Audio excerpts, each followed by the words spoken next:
You've heard me say this a lot. Truths embedded in a tale shall enter in at lowly doors. Thank you, Alfred Lord Tennyson. I love that saying. In the 90s, I wrote some business books and some more since, and the first one was called Make More Money from Every Sale. It was for retailers to help them capitalise on the people that did come into their stores. And I peppered the book with loads and loads and loads of stories and anecdotes. I'll tell you a couple now, because they illustrate the points I was trying to make, that there's always an opportunity for an extra sale out of the first sale that takes place. So on this particular day, I was out with my film crew, and in case you don't know, there's no glory in being the producer or director or the owner of a film crew, because you get to do all the dirty jobs. They run out of energy, so they need donuts. Hey, get donuts. Hey, Cole, while you're there, get us some chocolate milk as well. We need coffees. Coffee break, Cole, 10 coffees. It's quite amazing how your status drops to the gutter. And this particular day, the microphones had run flat on batteries, and so they ordered me to go and get batteries. Fortunately, the nearest shop was one of those cheap $2 type shops, and I called in, picked up a handful of batteries and walked to the counter and handed them over. And instead of saying the typical retail thing, which is anything else or that beyond, this young woman said, oh, you're looking at the Easter eggs, are you? I wasn't, but for some reason she thought I was. So as I plonked my batteries on the counter and got my wallet out, she said, they're really lovely, they're nice and fresh. And I said, okay, how much are they? So she told me, and I said, oh, give me a couple dozen of those, little tiny ones. And then as she went to reach for them, she turned to me and she said, but the creamy ones are much better and they're only a couple of cents more each. And I said, okay, give me a couple of dozen creamy ones. So I went in for batteries and came out with a load of creamy Easter eggs. And she was quite gentle about it. She wasn't pushy. She was just chatting with a bloke buying batteries. And I used that story to say that's what add-on selling is. That's what service is. It's just chatting to people about what you've got to see if they want it. I told that story to the Muffin Break franchise. In fact, the manager, an old contact from another company, had rung me and said, hey, can you help us get our revenue up about 10% across the whole company across Australia? And I said, yes. So I went and had coffee with him outside a Muffin Break store. Now, a real clever, brainy business consultant would see the problem straight away like I did, take 6 months to think about it, and then present $100,000 or $200,000 bill for coming up with a solution. But stupid me, I bought him a coffee and a muffin and told him the answer straight away. Because I had seen that in those days they were selling cappuccinos for $2, and it's a long time ago, and a mug of cappuccino was $2.20, 10% more. And I said to myself, ta-da, that's where their 10% is going to come from. So I told him, I said, watch this. So I walked up to the counter and there was a young woman there called Hannah. I still remember her and she remembers me. We've met a few times later and she said, I remember you.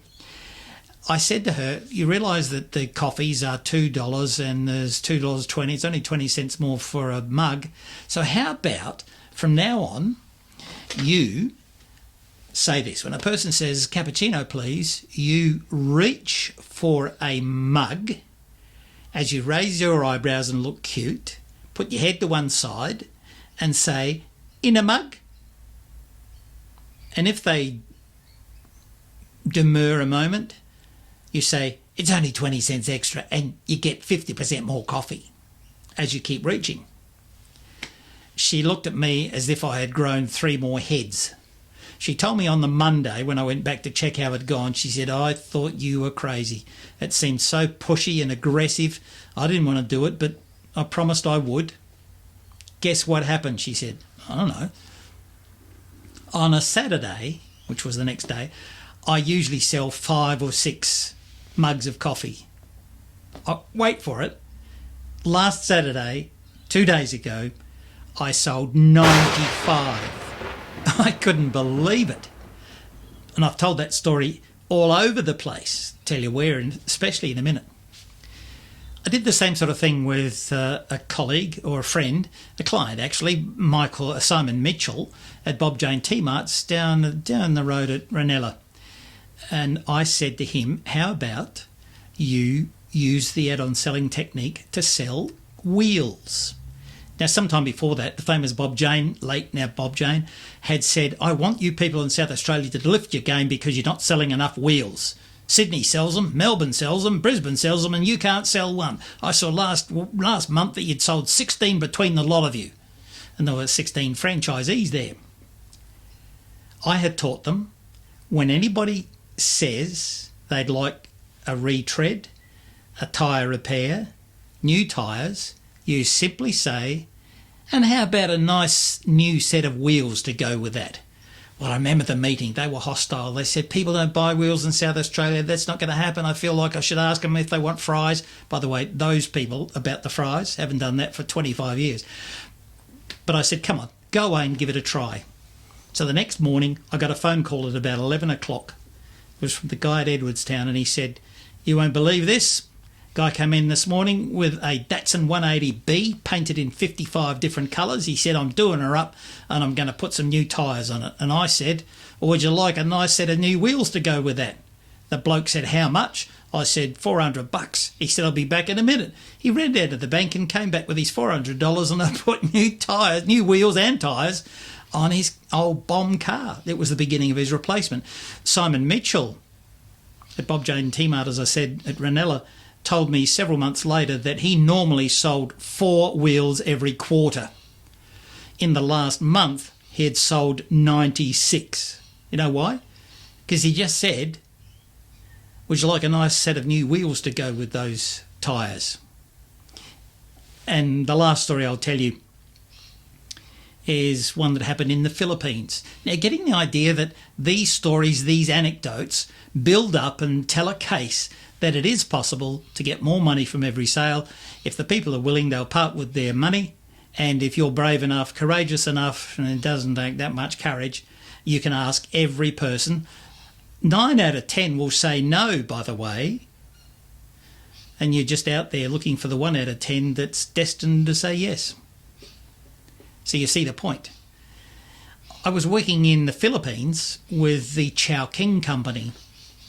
And Chowking makes magnificent, ready-to-eat, ready-to-go Chinese food, and people love it.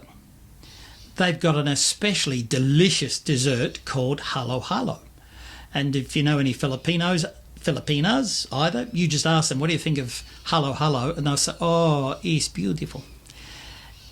So I must have had 800 managers in this particular conference, and I said, from now on, when somebody comes in and says they want a halo halo, you are to take your scoop, reach in deliberately as if you're thinking deeply, and then look up with your cute brown Filipino eyes and say to the person with a smile, 2 scoops, because they come with a scoop of ice cream, and if you get 2 scoops, that's a better sale. So I had them going all around the conference going, 2 scoops, 2 scoops. It was hilarious. The next morning, I had the next 800 managers in, and I got to the part of the presentation where I was talking about the 2 scoops, and suddenly the CEO, Rafi De La Rosa, called out from the audience, oh, Sir Colin, they call you Sir to your first name, so that was cute. And he says, Sir Colin, please do not tell this story today. I said, what? Why? I don't like being interrupted while I'm speaking. He said, because already the commissary has run out of ice cream this morning. It was crazy. So they'd gone back, and in the evening and the early morning, to everybody that said they wanted a halo halo, they'd simply bent down, leaned into the scoop bin with the ice creams and said, 2 scoops? And everybody said yes. So truths embedded in tales could enter in at lowly doors. They could see the next day that this was going to work for them because it had worked for 800 other stores the day before, the night before, the morning before. And that's true with all of those. The muffin break with Hannah, the Simon Mitchell story with Bob Jane, they all go on. And I've got to say, that's how I use stories to build my point. Storytelling works. let it do its job.